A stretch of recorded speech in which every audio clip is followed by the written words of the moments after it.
Teaching skills. Teaching listening.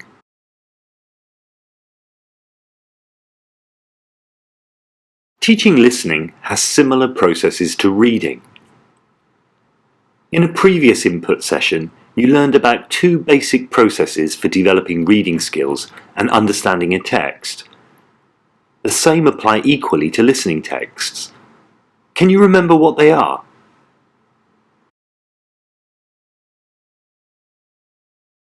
Did you remember? The two fundamental processes you explored are called top-down and bottom-up. In reality, people use both of them to understand a text.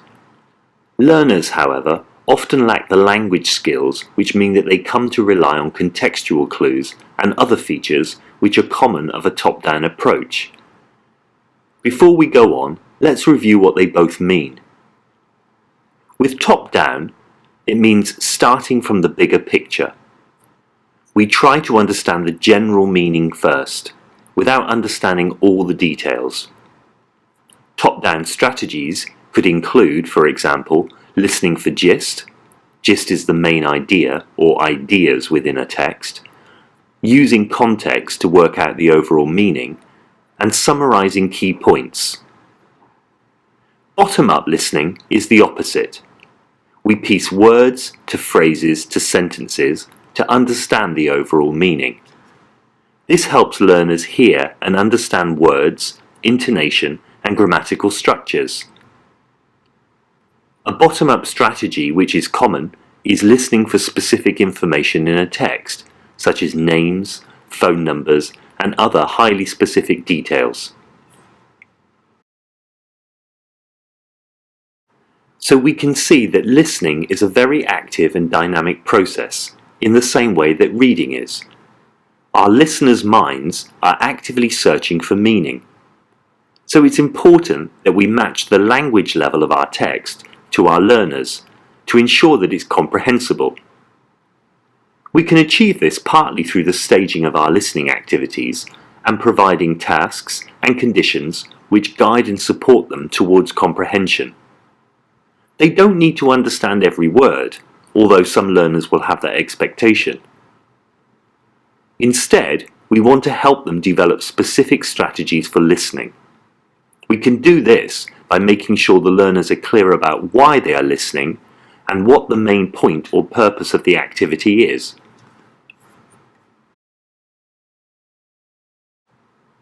There are many similarities between the way we work with reading and listening texts in the classroom, but there are some obvious differences which can make listening difficult for our learners. Pause the video for a moment and think about this. What is it that makes listening challenging for learners compared with reading a text? Make some notes on your task sheet, and when you're ready, click to continue.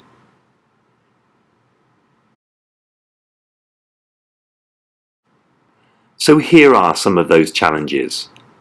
Firstly, our listeners are dealing with real-time processing. They have to pick sounds to create meaning from a data stream that doesn't stop. They're unable to go back and check. What's more, they need to deal with chunks of language which are built up phrase by phrase. They have to hold these chunks in their working memory until they can make sense of the entire message. Incomplete sentences, hesitation, and unnecessary information are all part of natural conversation, and this may confuse our learners. Furthermore, they need to understand the meaning of vocabulary in structures. English sounds, stress, and intonation can be difficult for our learners, and we know that connected speech can make familiar language difficult to recognize. Lastly, the visual clues to the context are missing in recorded listening unless they are listening to a video clip or they have some other visual material which they can depend on to help them understand. All of these things combine to make listening substantially more challenging often than reading.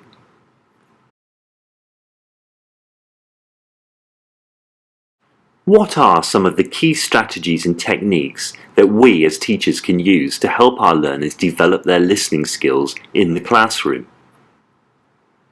First, we need to activate their background knowledge so that they can use this to work out the meaning. We may want to pre-teach vocabulary that's necessary for them to complete the task. We might also want them to predict content and then listen to see if they were right. Listening for different purposes, both gist and detail, mean that we can exploit the text fully. And we also want our learners to make inferences. This means using clues in the context to guess, for example, what the relationship between the speakers is, or what the weather is like. Selective listening. This means picking out the information we think we need for the task and ignoring other information. We can also help our learners to decode or hear connected speech. Linked words, weak forms, stressed keywords and intonation are all part and parcel of listening, and we can do work in our class to help our learners gain confidence with this. Some of these features are best done with the help of a transcript, which we can use after we've focused on the listening text for comprehension purposes.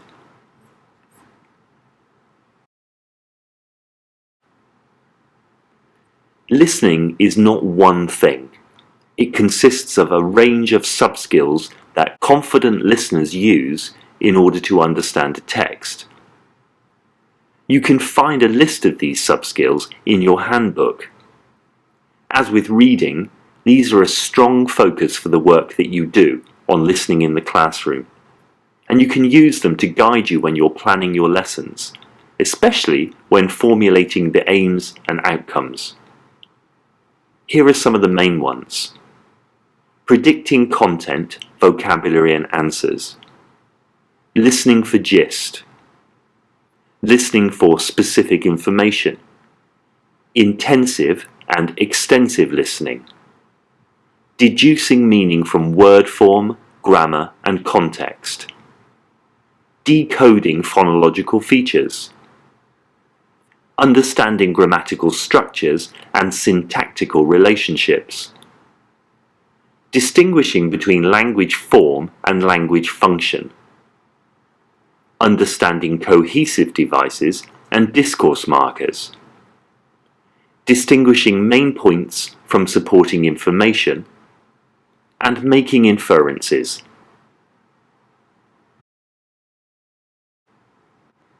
Let's now look at the stages of a listening lesson or task. The aim is to first focus on meaning and then use the text for language awareness raising and then communication. The structure of a listening lesson is similar to how we work with reading texts, so you already understand a lot. By the end of the listening lesson, learners should be able to understand the text and be aware of the key language items that help them to understand. We call this noticing. There are three main stages: before listening, while listening, and after listening. Let's start with before. The main purpose here is to activate our learners' background knowledge and help motivate them towards the topic and tasks. We can do this through predicting content and language, for example using mind maps. We could have a class discussion or a quiz about the topic. Learners could even write questions and then listen to find out the answers.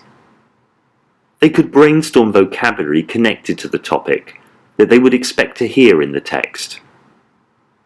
We might also want to read, tell or sing a story, poem or song which is connected. We could also use pictures from a story or other text type to guess what happens or predict the text content by numbering the pictures.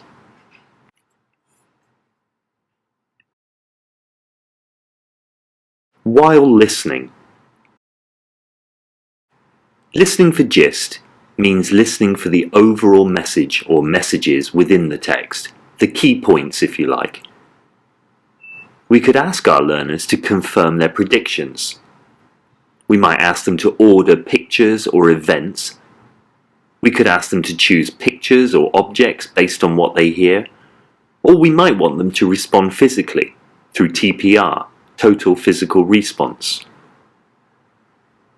For a second or third listening, we often want them to carefully listen and focus on the details. At these stages, we might ask them to answer comprehension questions, or stop and retell the text, or guess what happens next. We might also want them to listen for very specific details and show their comprehension through drawing the route on a map or completing a chart.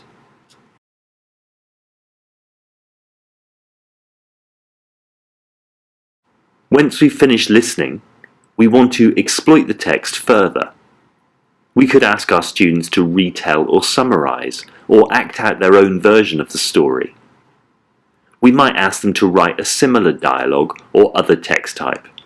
We could ask them to write the same text in a different genre, converting a story into a poem, for example. We might ask them to find content inaccuracies from a summary that we provide, or they could continue the story to solve a problem which appeared in the text. We could ask them to listen again and follow a transcript. And of course we want to focus on language in the text, vocabulary, grammar, and features of pronunciation.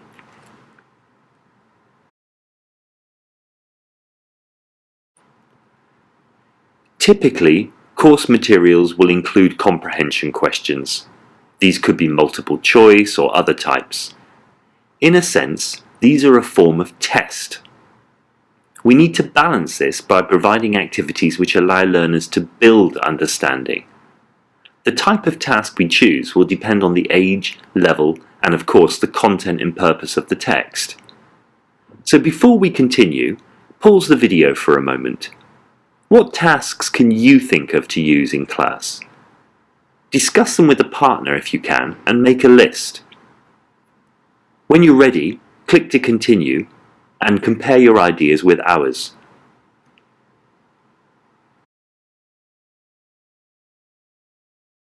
The following are some of the many possible tasks for helping learners understand the listening text. Did you include them, or were there others that are not included here? Later, you can share your ideas with your group in the group discussion and your online tutorial. Let's take an overview. Answering questions, and these could include a range of question types: multiple choice, open-ended, yes, no, true, false. Provide a mix. Select pictures, objects, text, or action from what you hear. Draw a route on a map or fill in a chart. While listening, learners could take notes and then reconstruct the text after, a kind of dictation if you like. They could extend the text, continue the story, or solve a problem. They could repeat or translate the messages. They could paraphrase, summarize, and reformulate. They could perform a similar task, or participate in a face-to-face discussion. Those are just some simple ideas to get you started, and we're going to look at more later in this input.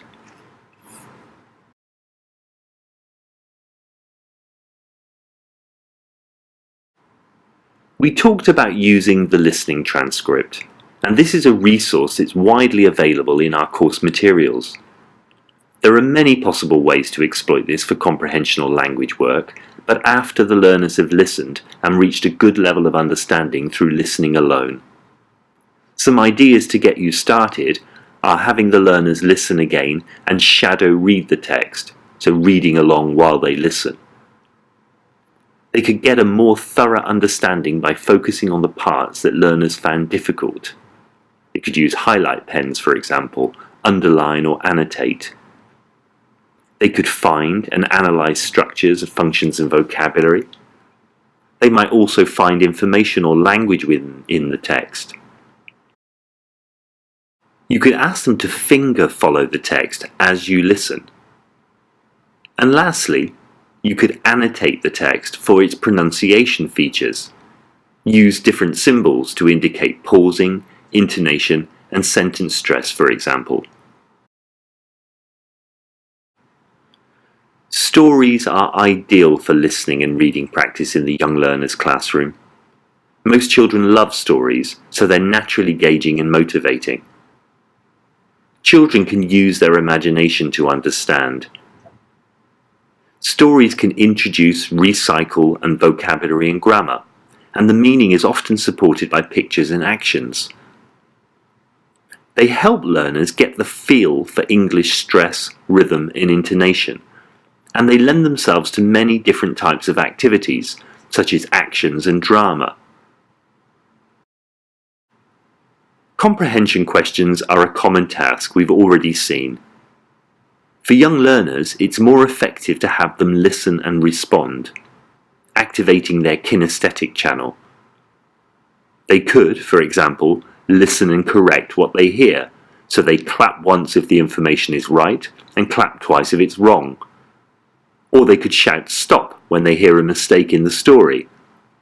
For example, once upon a time, there was a little girl called Little Blue Riding Hood.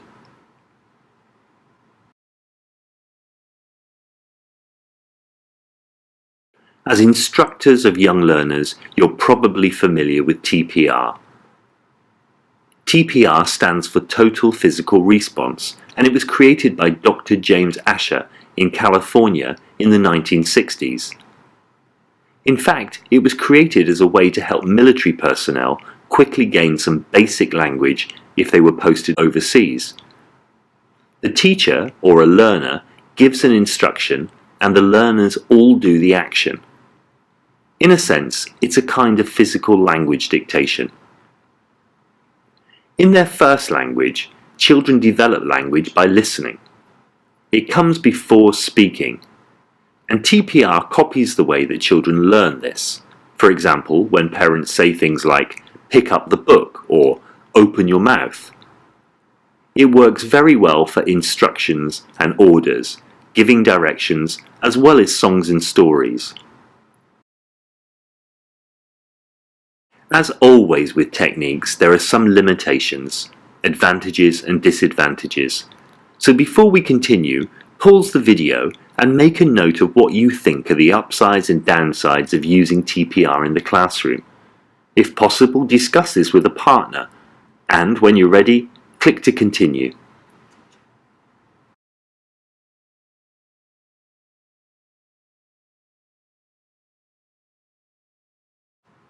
Here are some of the upsides and downsides that we think are important. On the advantages side, TPR is great. It's fun and memorable because learners connect actions with language. It works well for younger learners and lower levels specifically. It promotes learning by doing. It can also be used with large classes since it's done at the same time. It doesn't need a lot of preparation either. You just need to have some actions and some language related to those. There are some disadvantages though.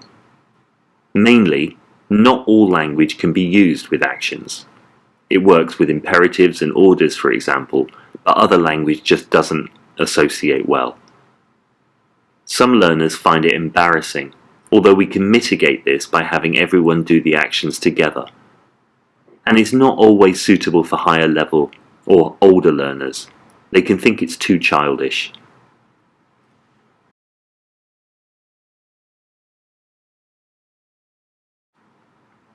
We previously saw a variety of activities that you could use before, while, and after listening to a text. But now let's consider some other options you can use in your classes for children of different ages. On your worksheet, make a note of these different activities and consider which would work best for the children that you currently teach or that you will teach in your teaching practice assignments. So here are some other activities that you could use with young learners to practice listening. If the topic is colours or parts of the body, you or a student could ask, if you're wearing something blue, stand up. Or, if you're wearing something white, touch your nose. This is very simple to set up. You could use action songs and stories. In the young learners classroom, nursery rhymes and other action songs similar are really fun to do. You could ask the students to point to the ceiling or the board, or show me something, bring me something. And you could ask them to listen and draw.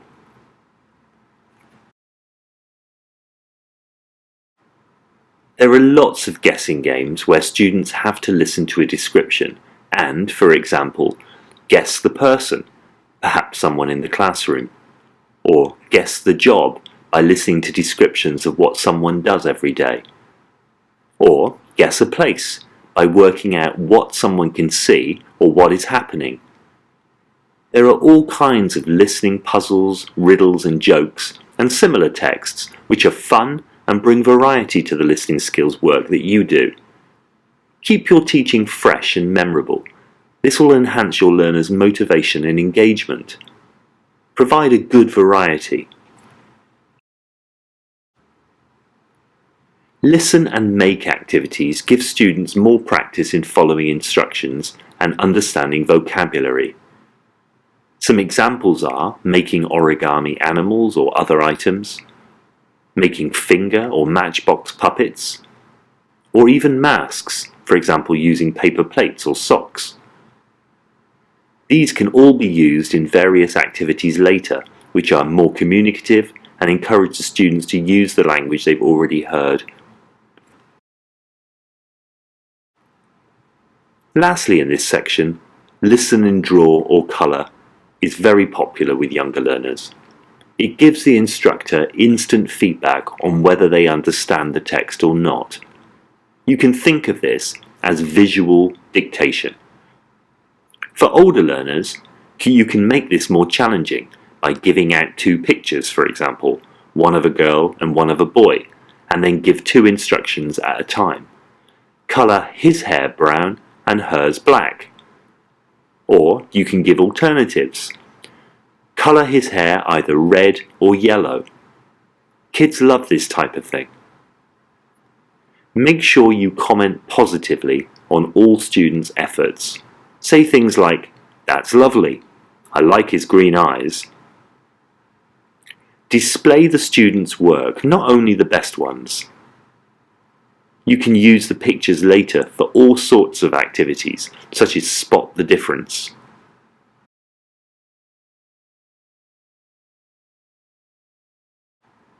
But classroom listening isn't enough.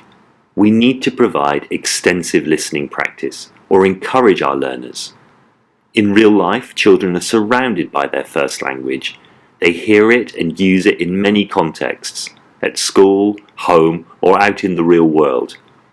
In the classroom, we can't hope to replicate those conditions. Consider what advice you would give to parents and children on how to extend their listening to English out of class. What sources of listening texts can you suggest? Make some notes on your task sheet, and when you're ready, click to continue.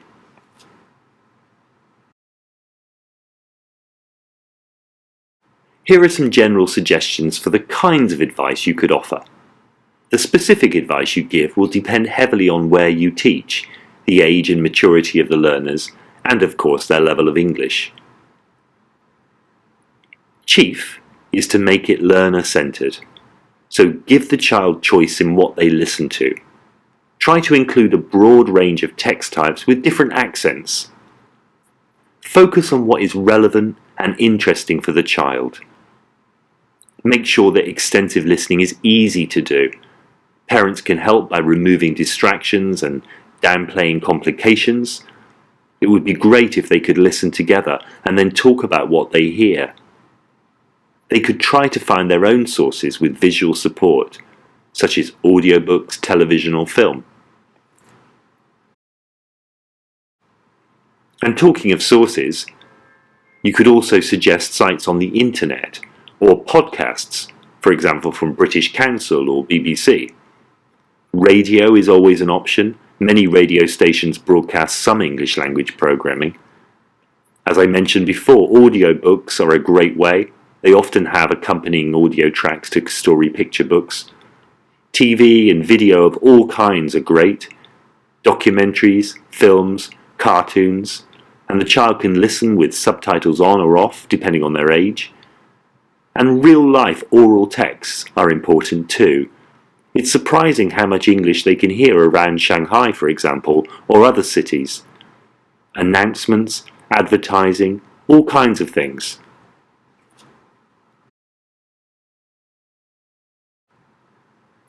Now let's turn our attention to pre-teaching lexis for listening and reading. This is a common stage in our lessons. For many teachers, it means teaching words or phrases that are intended to help our learners understand the text. But how useful is it? I remember a colleague, a teacher trainer, telling me how he was watching a class where the teacher was painfully pre-teaching the vocabulary for a listening activity. It took something like 20 minutes or so. Just as the teacher was about to play the tape, a child arrived late to class. But that child seemed to make just as much sense of the text as the other students, despite having missed out on all that pre-teaching. So it does make you wonder what was really happening in those 20 minutes. Before we begin, pause the video and take some time to think about these questions and make some notes on your task sheet. Why do we pre-teach lexis? How many words should we pre-teach? How do we choose what words to pre-teach? And in a lesson, for example a 40-minute lesson, how much time should we spend on pre-teaching the lexical stage? Make some notes, and when you're done, click to continue.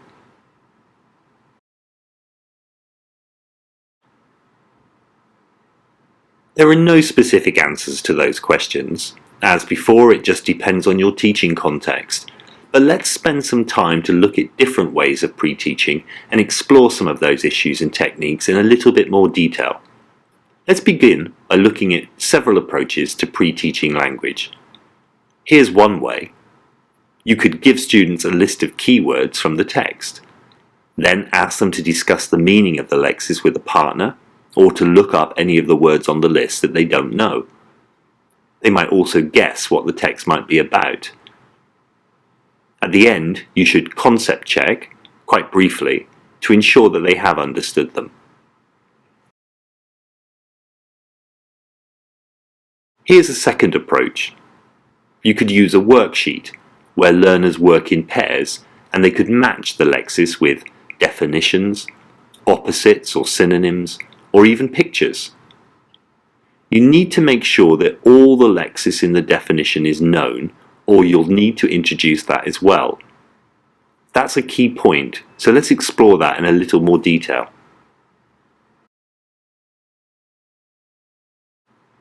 Matching lexis to definitions. This has to be one of the most common types of classroom practice. We mentioned before that to be effective, the definitions must be comprehensible to learners. We don't want to increase the load by having to define definitions. This activity is in your task sheet, so you might want to pause and just complete that now.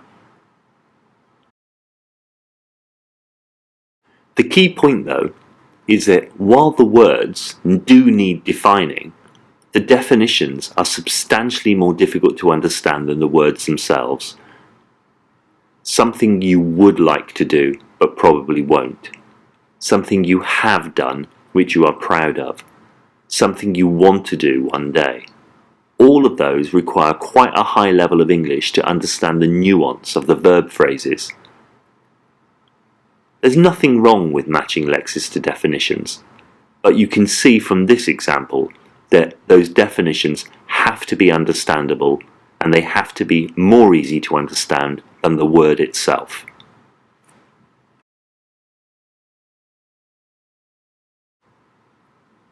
One of the questions you've just considered was whether we need to pre-teach language at all. Many teachers think it's an essential stage, but let's take a closer look at that. We're going to do a few short exercises now, and each time you can pause briefly and complete these activities on your task sheet. So here's a list of nonsense words. Take a look and see if you can work out what they mean. When you're ready, click to continue.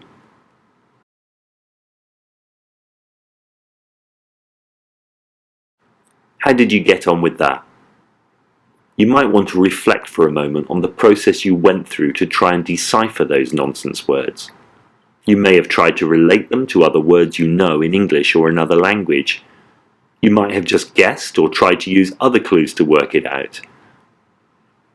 Here's another one. This one is matching those words to synonyms. So, once again, pause the video and see if you can answer this in your task sheet, matching the words on the left to the synonyms on the right. When you're ready, click to continue.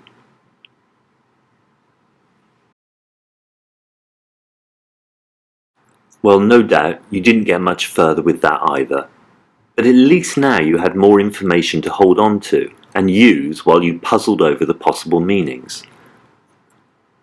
But let's deal with language now in a more realistic way and provide a much fuller context to refer and infer the meanings. Pause again and read this text. Then match the underlined words to the synonyms in your task sheet. When you're ready, click to continue.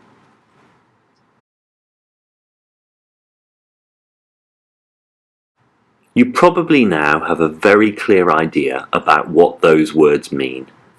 You may not have an exact match, but the context will have helped you to get closer to the meaning and at least have a good guess at what the words were. So these are some suggested answers, but the point here isn't about getting the same word or phrase. The takeaway from this exercise is to understand the importance of context for inferring meaning.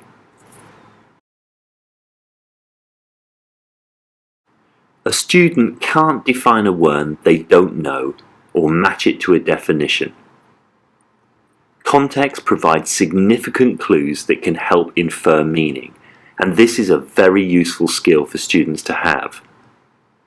So here are some questions that you should consider now.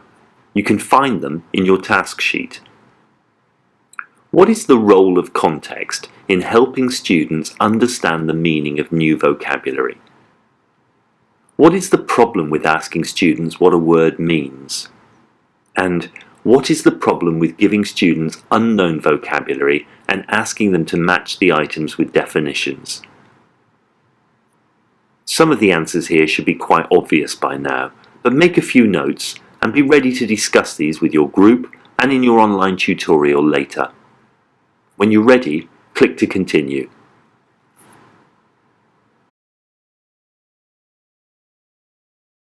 Let's now take a look at some of the strategies that you could use to clarify meaning for students in your own lessons.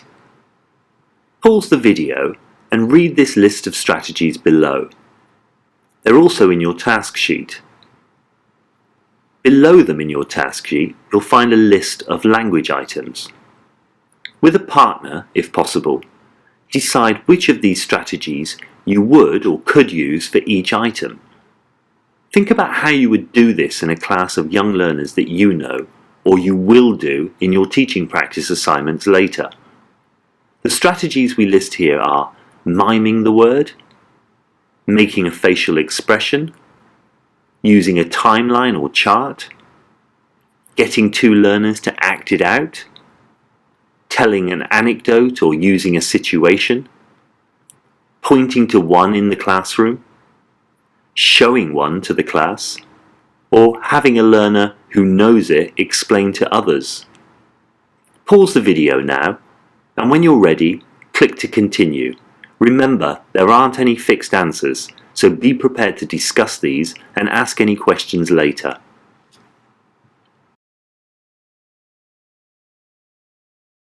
In this input, we've explored some of the main issues and techniques for pre-teaching before text work. The issues we covered are similar regardless of whether it's reading or listening. But let's round up and set out the main areas you need to consider when you're planning to teach lessons. Firstly, keep the number of items to a minimum. Decide how many items you think are reasonable Do any pre-teaching as efficiently as possible. Decide in advance how much time you think you need, but keep it succinct. Make sure that you do it in a learner-centered way and avoid long teacher presentations. You might want to consider the use of first language and dictionaries. These can be very, very fast to use. Make sure your students know the meaning of the lexis in any questions before they need to answer them. And don't make lexis the lesson objective. The objective is listening. Your work to pre-teach is only to support them in order to listen, and you've already seen that it may not be necessary anyway.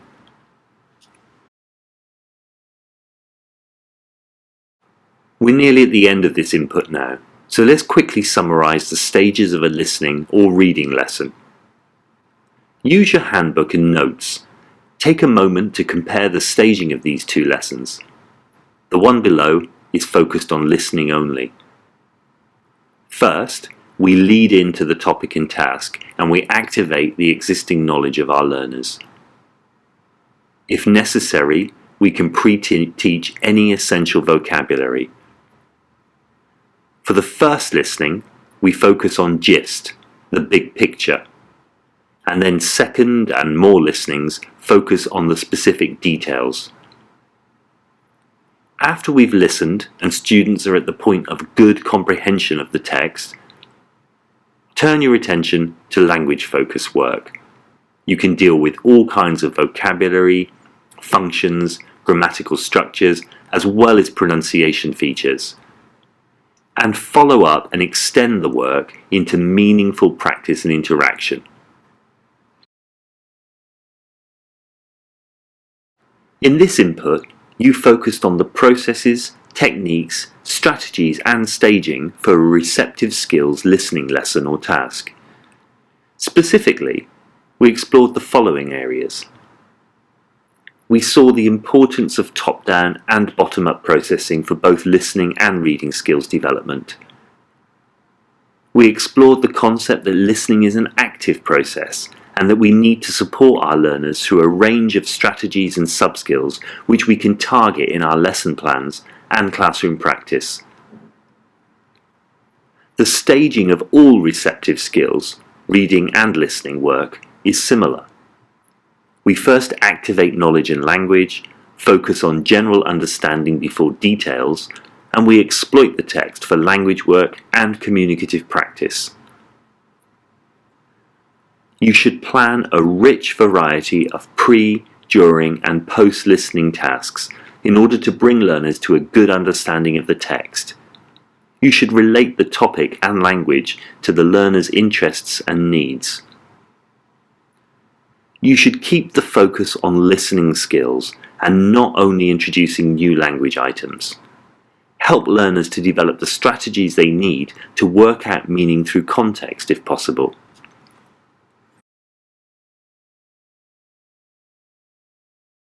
Language is text, not only single word items. And in this input you've seen that there are many text types which younger learners can enjoy and which provide opportunities for listening or reading practice.